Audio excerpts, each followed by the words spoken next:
Hello friends, welcome to you on my YouTube channel. और आज हम पढ़ेंगे ऑस्मोसिस। तो ऑस्मोसिस के बारे में हम लोग सबसे पहली चीज़ ये सीखें कि ऑस्मोसिस वर्ड किसने दिया था। ऑस्मोसिस वर्ड दिया था अब्बे नोलेट ने। ठीक है, किसने दिया था? अब्बे नोलेट। ठीक है, अब्बे नोलेट, अब्बे नोलेट। ठीक है, हम बात करते हैं ऑस्मोसिस की। तो देखना, ऑस्मोसिस जो है, इस वर्ड का मतलब क्या होता है? इस वर्ड का मतलब होता है पुश। क्या होता है? पुश, धक्का देना, धकेलना। ठीक है, अब हम कहते हैं कि ऑस्मोसिस की डेफिनेशन क्या होगी। तो हम कहते हैं कि osmosis is defined as the spontaneous flow of solvent. देखिए, सॉल्वेंट, एक तो ये वर्ड यहाँ पर आ रहा है सॉल्वेंट, सब जानते हैं सॉल्वेंट क्या होता है। Solvent molecules through semi permeable membrane, ये सीखने वाली चीज है। Semi permeable membrane from a dilute solution to concentrated solution. देखना भैया, यहाँ सबसे इंपॉर्टेंट ये है कि डाइल्यूट सॉल्यूशन से कंसंट्रेटेड सॉल्यूशन की ओर फ्लो होता है, पहली बात तो।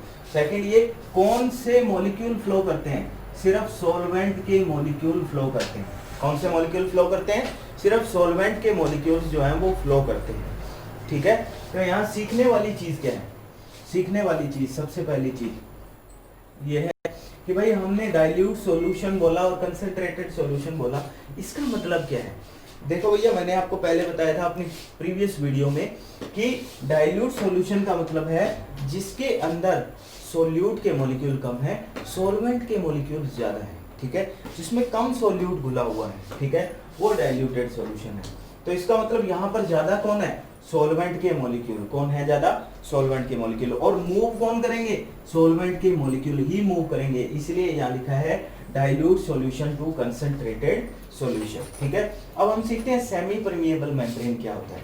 देखिए, semi permeable membrane animal membrane हो सकती है, ठीक है, या फिर हम कहते हैं जो है प्लांट्स मेम्ब्रेन, प्लांट्स के अंदर पाई जाती है वो मेम्ब्रेन, या ये आर्टिफिशियल मेम्ब्रेन भी होती है। आजकल बनाते हैं हम लोग, आर्टिफिशियल मेम्ब्रेन भी बनाते हैं। तो सेमी परमिएबल मेम्ब्रेन एक्चुअल में वो मेम्ब्रेन होती है जो अपने में से सेलेक्टेड पार्टिकल्स को या सिलेक्टेड मॉलिक्यूल्स को ही पास होने देती है। सारे मॉलिक्यूल इसमें से पास नहीं हो सकते, वही मॉलिक्यूल पास होने देगी जिसका साइज इसके पोर्स के बराबर होता है, वही मॉलिक्यूल इसमें से पास होंगे। ठीक है, तो सेमी परमिएबल मेम्ब्रेन की बात करें तो भैया, सेमी परमिएबल मेम्ब्रेन एक तो एनिमल मेम्ब्रेन्स, ठीक है, ब्लेडर की मेम्ब्रेन, ठीक है, वो यूज करते हैं, या फिर हम कहते हैं प्लांट्स के अंदर ये मेम्ब्रेन होती है तो वो यूज करते हैं, या फिर हम आर्टिफिशियल सेमी परमिएबल मेम्ब्रेन की बात करें। ये तो नेचुरल सेमी परमिएबल मेम्ब्रेन थी। आर्टिफिशियल सेमी परमिएबल मेम्ब्रेन की बात करें तो भैया वो क्या हो सकती है? वो हो सकती है, देखिए, एक तो हम लोग बनाते हैं कॉपर सल्फेट प्लस K2FeCN6, ठीक है, पोटेशियम फेरोसाइनेट और कॉपर सल्फेट की रिएक्शन करवा के हम लोग जो है वो इसको एक पोरस टेंसिल में डालते हैं, एक पोरस बर्तन में डालते हैं। ठीक है, और यहाँ पर जो कंपाउंड है वो क्या बनता है? Cu2FeCN6।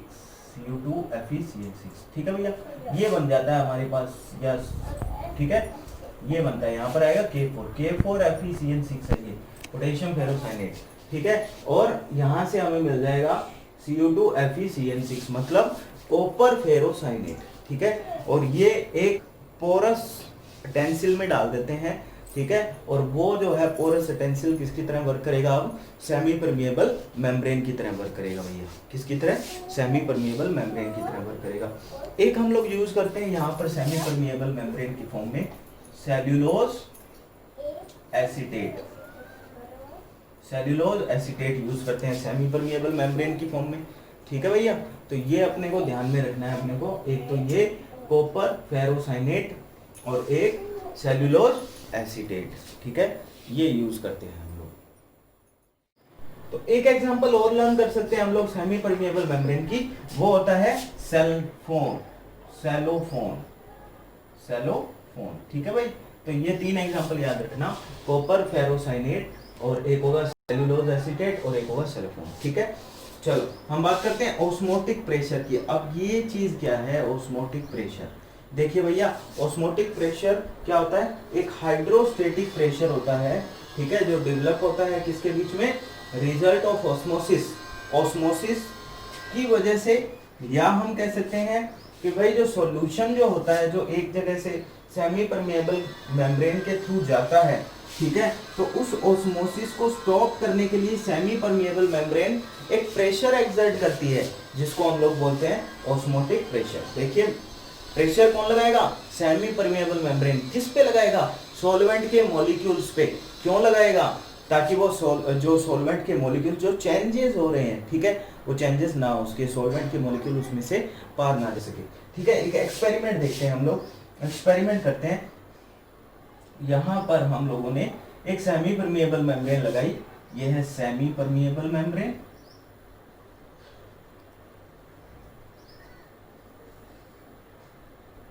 ठीक, और जो है इसमें जो ये जो यूटेंसिल है, इसमें हम लोगों ने क्या डाल दिया, इस यूटेंसिल में हमने वाटर डाल दिया, ठीक है भाई, और इसमें हमने जो है एक लगा दिया हमने थिसल कीप लगा दिया, ठीक है, ये यहाँ से लगा, ठीक है, और इसमें शुगर सॉल्यूशन भरती है, यहाँ से बांध दिया इसको, ठीक है, सेमी परमेएबल मेम्ब्रेन से यहाँ पे बांध दिया सेमी परमेएबल, ठीक है, इसमें हमने शुगर सॉल्यूशन डाल दिया और यहाँ पे एक निशान लगा दिया, ठीक है, जिसको मैं कह देता हूँ H, ठीक है, ये हाइट है, यहाँ तक भरा हुआ था ये, ठीक है। अब मैं देखता हूँ कुछ देर बाद जो है ये वाटर भी इसके अंदर आना स्टार्ट हो जाएगा सेमी परमेएबल मेम्ब्रेन के थ्रू, क्योंकि ये सॉल्वेंट है, ठीक है, और सॉल्वेंट के मॉलिक्यूल जा सकते हैं, तो ये जाएगा इसमें और वाटर लेवल जो है वो कुछ बढ़ जाएगा, H से H डैश हो गया, ठीक है, H से H डैश हो गया, और ये ही क्या है, हाइट है ना, यही क्या है, हाइट है। तो देखिए pi is equal to osmotic pressure is equal to hydrostatic pressure, और हाइड्रोस्टेटिक प्रेशर किससे बना है, HdG से। किससे बना है, HdG से। H क्या है, डिफरेंस ऑफ हाइट, क्या है, डिफरेंस ऑफ हाइट, ठीक है, ये है H, H dash minus H क्या है हमारा, H है, ठीक है। D क्या है, डेंसिटी ऑफ सॉल्यूशन, क्या है, डेंसिटी ऑफ सॉल्यूशन कह सकते हैं, डेंसिटी ऑफ सॉल्वेंट कह सकते हैं भैया यहाँ पर, ठीक है, और G क्या है, ग्रेविटेशनल फोर्स, ठीक है। तो ये होता है pi is equal to HdG, ठीक है, बट ये सफिशिएंट नहीं है क्योंकि इस पर न्यूमेरिकल हमारी क्लास में नहीं आएंगे, ठीक है। तो आगे हमें पढ़ना पड़ेगा इसका फॉर्मूला क्या डेवलप होता है। ये फॉर्मूला बनाने के लिए हमें क्या करना है, हमें ये यूज करना है van't Hoff law for dilute solutions. क्या होता है van't Hoff law for dilute solution, ये कहता है कि ऑस्मोटिक प्रेशर पाई जो है वो डायरेक्टली प्रोपोर्शनल होता है कंसंट्रेशन की, ठीक है, इस सॉल्यूशन की जो कंसंट्रेशन है उसके पाई जो है वो डायरेक्टली प्रोपोर्शनल होगा जब टेम्परेचर क्या रखा रहेगा, कांस्टेंट रखा जाएगा, ठीक है। तो pi is directly proportional to C, C का मतलब क्या है, कंसंट्रेशन, ठीक है, तो कंसंट्रेशन के directly proportional, concentration is equal to क्या होता है, ठीक है, C is equal to 1/P, N upon V होता है, N अपॉन V, ठीक है। तो यहाँ पर हम लोग इसको इधर भेज दें तो N आ जाएगा हमारे पास, ठीक है, कांस्टेंट वैल्यू, ठीक है, N अगर 1 है तो कांस्टेंट वैल्यू आ गई, ठीक है। हम ये कहते हैं want of pressure temperature low, want of temperature pressure, pressure temperature low, ठीक है। क्या कहता है कि ये कहता है कि ऑस्मोटिक प्रेशर जो है वो टेम्परेचर के डायरेक्टली प्रोपोर्शनल भी होगा, ठीक है। तो pi is directly proportional to T, pi directly proportional to, देखो इन दोनों इक्वेशन को अगर मैं मिला दूं, इसको और इसको, फर्स्ट और सेकंड को, तो क्या बन जाएगा, पाई डायरेक्टली प्रोपोर्शनल टू CT, ठीक है। डायरेक्टली प्रोपोर्शनल का साइन हटाऊंगा तो कांस्टेंट आएगा R, R क्या है, गैस कांस्टेंट, जिसकी value 0.0821 litre ATM kelvin inverse mole inverse, ठीक है। तो पाई इज इक्वल टू क्या आ गया, फाइनल फॉर्मूला CRT, ठीक है भैया। अब देखिए इस फॉर्मूले से हम लोग और क्या कर सकते हैं, हम कर सकते हैं पाई इज इक्वल टू, अगर C की वैल्यू ये रख दें तो क्या हो जाएगा, N/V RT, ठीक है। एक फॉर्मूला हमारे पास ये भी हो सकता है N/V RT, pi is equal to N/V RT, ठीक है। तो ये है हमारा ऑस्मोटिक प्रेशर। देखिए अगर N की वैल्यू, N क्या होता है, हम नंबर ऑफ मोल्स, और नंबर ऑफ मोल्स निकालने के लिए हम लोगों ने क्या पढ़ा है, देखिए भैया W/m, है ना, मास गिवन मास या गिवन वेट अपॉन में मोलर मास, ठीक है। अगर मैं ये भी यहाँ पर रख देता हूँ तो फिर मेरे पास क्या बनता है, pi is equal to W/m into V into R into T, ठीक है। ये सोल्यूट के ही रहेंगे, ठीक है भैया, सोलवेंट के सोल्यूट। तो हम लोग सॉल्यूशन की बात कर रहे हैं, तो N/V W/m R into T into V, ठीक है, ये रहेगा। क्लियर? चलिए, ये फाइनल फॉर्मूला है। हमने पढ़ा अभी ऑस्मोटिक प्रेशर। ऑस्मोटिक प्रेशर में हम लोग पढ़ेंगे टाइप ऑफ सॉल्यूशन, ठीक है। यहाँ पर ये बहुत चीज हमारे ये काम आएगी, क्यों? क्योंकि हमें isotonic solution, hypertonic solution, hypotonic solution, इसका ऑस्मोटिक प्रेशर पर क्या इफेक्ट होता है, ये सब हमें सीखना है। तो हम बात करते हैं, यहाँ पर सबसे पहली चीज आएगी आइसोटोनिक सॉल्यूशन। समपराशरी कहते हैं हिंदी में इसे। हम ये कहते हैं कि भाई जब दो सॉल्यूशन आपने लिए, ठीक है, दोनों का ऑस्मोटिक प्रेशर इक्वल है, तो वो क्या कहलाएगा हमारे लिए, आइसोटोनिक सॉल्यूशन कहलाएगा, ठीक है। यहाँ पर ऑस्मोसिस नहीं होगा। हम ये कहते हैं कि भैया जो हमारे सेमी परमिएबल मेम्ब्रेन है, उस सेमी परमिएबल मेम्ब्रेन से कोई भी सॉल्यूशन जो है वो आर पार नहीं जाएगा, ठीक है। मान लो ये सॉल्यूशन फर्स्ट, ये सॉल्यूशन सेकंड, ठीक है, ना तो ये इधर जाएगा ना ये इधर जाएगा, कोई भी इधर उधर नहीं जाएंगे। इनकी जो है मोलर कंसेंट्रेशन भी दोनों की क्या रहेगी, इक्वल रहेगी, ठीक है। फिर हम बात करते हैं हाइपरटोनिक सॉल्यूशन। हाइपरटोनिक सॉल्यूशन कहते हैं कि भाई हमने दो सॉल्यूशन लिए, एक सॉल्यूशन फर्स्ट और ये सॉल्यूशन सेकंड, ठीक है भैया। अब हम कहते हैं कि भाई अगर ये हाइपरटोनिक है, हाइपरटोनिक सॉल्यूशन है, हिंदी में कहते हैं अतिपराशरी, ठीक है, हिंदी में क्या कहते हैं, अतिपराशरी। तो मान लो हम ये कहते हैं कि भाई ये हाइपरटोनिक सॉल्यूशन है, तो इसके अंदर कंसंट्रेशन ऑफ सॉल्यूट क्या है, ज्यादा है भैया, ठीक है। तो इसका मतलब इसका ऑस्मोटिक प्रेशर भी ज्यादा है, हायर देन दूसरे के साथ, दूसरे से इससे क्या रहेगा, ऑस्मोटिक प्रेशर ज्यादा रहेगा, ठीक है। यहां से यहां, ठीक है, मूव करेंगे अब सॉल्यूट के सॉल्यूशन, ठीक है, क्योंकि इसमें जो है वो सॉल्यूट ज्यादा घुला हुआ है, इसलिए कंसंट्रेशन ऑफ सॉल्वेंट क्या रहेगी, कम हो गई, ठीक है। तो सॉल्वेंट के मॉलिक्यूल्स जो हैं वो इधर से इधर मूव करेंगे, ठीक है। फॉर एग्जांपल मैं आपको बताता हूं, देखो भैया, आपने एक चीनी का घोल लिया और उसमें आपने क्या किया, आपने उसमें अंगूर डाल दिए, ठीक है, ये आपने लिया शुगर सॉल्यूशन, ठीक है, शुगर सॉल्यूशन, गाढ़ा शुगर सॉल्यूशन लिया, उसमें आपने डाल दिए अंगूर, ग्रेप्स डाल दिए, ठीक है, ये डाल दिए। अब ये क्या होगा, कुछ टाइम बाद ये ग्रेप्स क्या हो जाएंगे, फ्लसिड हो जाएंगे, ऐसे पिचक जाएंगे, ठीक है, फ्लसिड हो जाएंगे।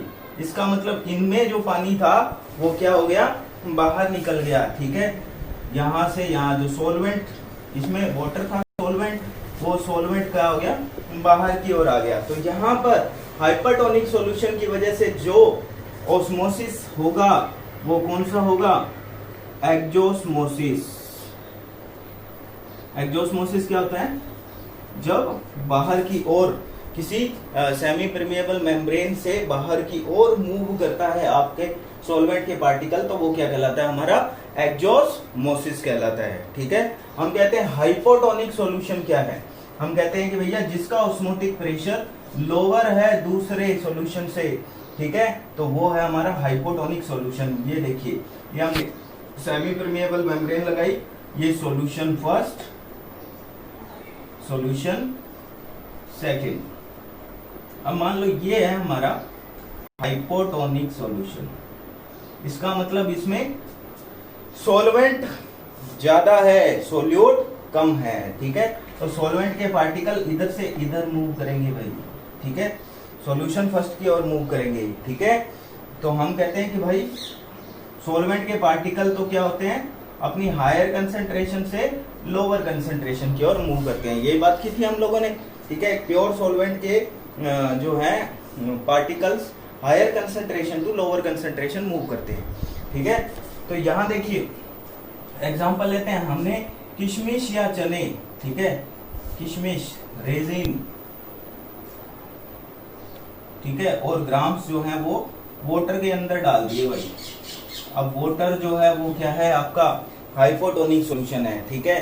तो क्या करेगा, ये मूव करेगा कहाँ, इसके अंदर की ओर मूव करेगा, ठीक है। और आपकी किशमिश जो है वो सुबह तक ऐसे फूल जाएगी, ठीक है ना।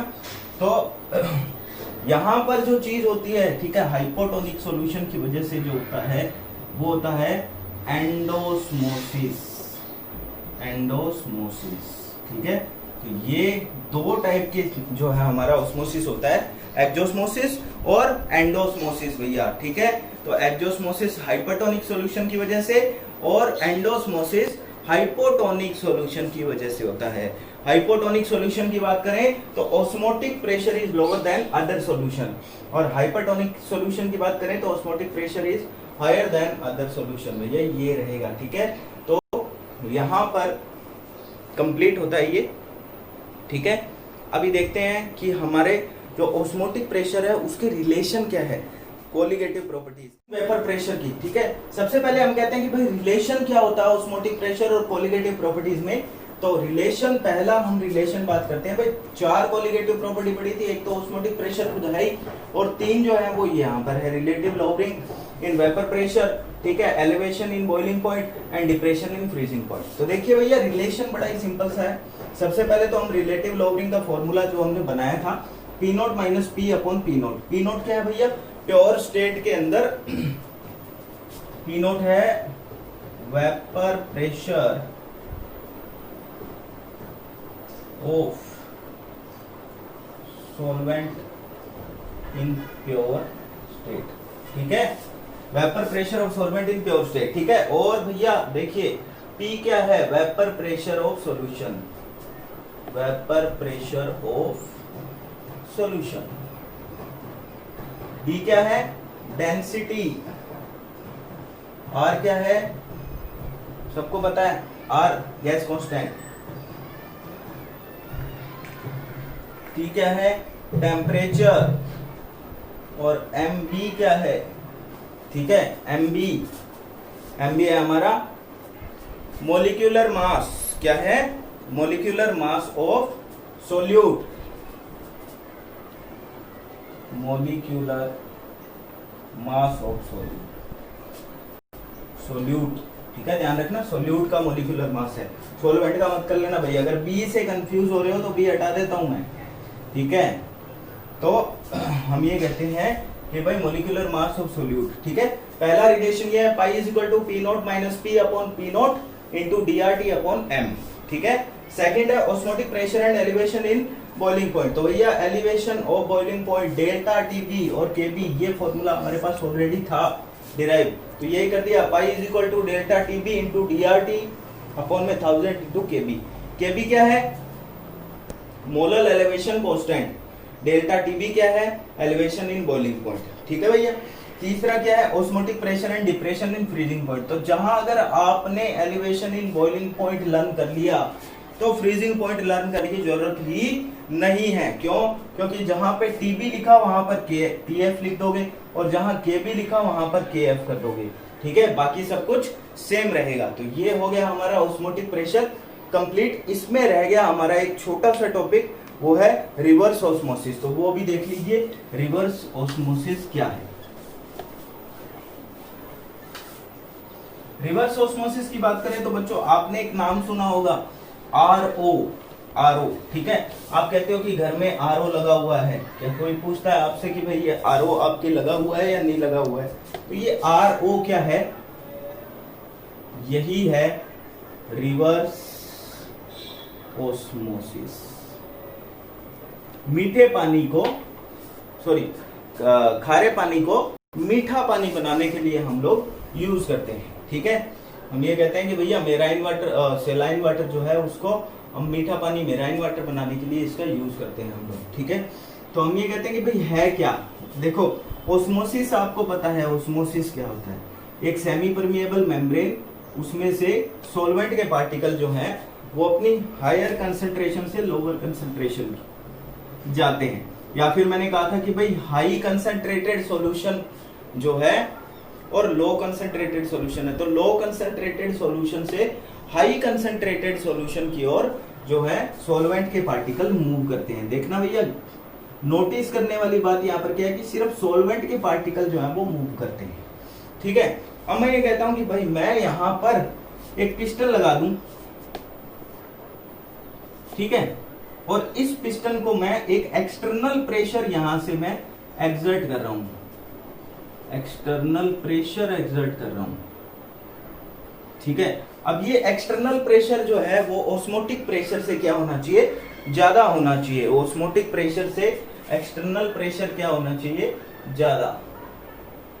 अब ये अगर ऑस्मोटिक प्रेशर से ज्यादा होगा तो हम ये कहते हैं कि भाई अगर मान लो ये है हमारा हाई कंसंट्रेटेड सॉल्यूशन और ये है हमारा लो कंसंट्रेटेड सॉल्यूशन। ठीक है, हम ये कहते हैं नॉर्मली क्या होता है कि भाई लो कंसंट्रेटेड सॉल्यूशन से हाई कंसंट्रेटेड सॉल्यूशन की ओर सॉल्वेंट के मॉलिक्यूल मूव करते हैं। बट अगर हमने हाई कंसंट्रेटेड सॉल्यूशन की ओर एक जो है पिस्टन लगा दिया, एक्सटर्नल प्रेशर लगा दिया जो कि ऑस्मोटिक प्रेशर से ज्यादा है, तो उल्टा होने लग जाएगा। ठीक है, सॉल्वेंट के मॉलिक्यूल्स हाई कंसंट्रेटेड सॉल्यूशन से लो कंसंट्रेटेड सॉल्यूशन की ओर जाने लग जाएंगे, सॉल्वेंट के मॉलिक्यूल। ठीक है ना, ध्यान रखना। तो इसका मतलब अगर हम ये कहते हैं कि भाई यहां हमने लिया है सलाइन वाटर, या मैं कहूं कि आपने सी वाटर लिया, तो उसमें बहुत सारे क्या हैं, मिनरल्स घुले हुए हैं, है ना, मिनरल्स घुले हुए हैं, तो वो हाई कंसंट्रेटेड सॉल्यूशन है। अब क्या होगा, वो मिनरल्स तो इधर ही रह जाएंगे और जो आपके सॉल्वेंट के पार्टिकल है वो इधर से इधर मूव कर जाएंगे। ठीक है भाई, सॉल्वेंट के पार्टिकल मतलब वाटर के पार्टिकल जो है वो आपके क्या कर जाएंगे, इधर से इधर मूव कर जाएंगे। तो मिनरल्स की वजह से उसमें क्या आ रही थी, कड़वाहट आ रही थी। ठीक है, अब वो क्या हो जाएंगे, मिनरल तो इधर ही रहेंगे और जो वो प्योर सॉल्वेंट है आपका मतलब वाटर जो है वो इधर से इधर मूव कर गया। ठीक है, तो वो क्या हो जाएगा, मीठा हो जाएगा, मीठा पानी इस टाइप से होता है। तो ये है आपका रिवर्स ऑस्मोसिस। कहाँ आप यूज करते हो, वाटर ट्रीटमेंट प्लांट्स के अंदर यूज करते हैं। ठीक है, हार्ड वाटर या फिर हम कह सकते हैं कि सेलाइन वाटर, सी वाटर को आप मीठे पानी में कन्वर्ट करने के लिए इसका यूज करते हो। तो ये हो गया आपका रिवर्स ऑस्मोसिस। ये सारा प्रोसेस हम लोग कर चुके हैं। ठीक है, तो ये कंप्लीट होता है आपका ऑस्मोसिस का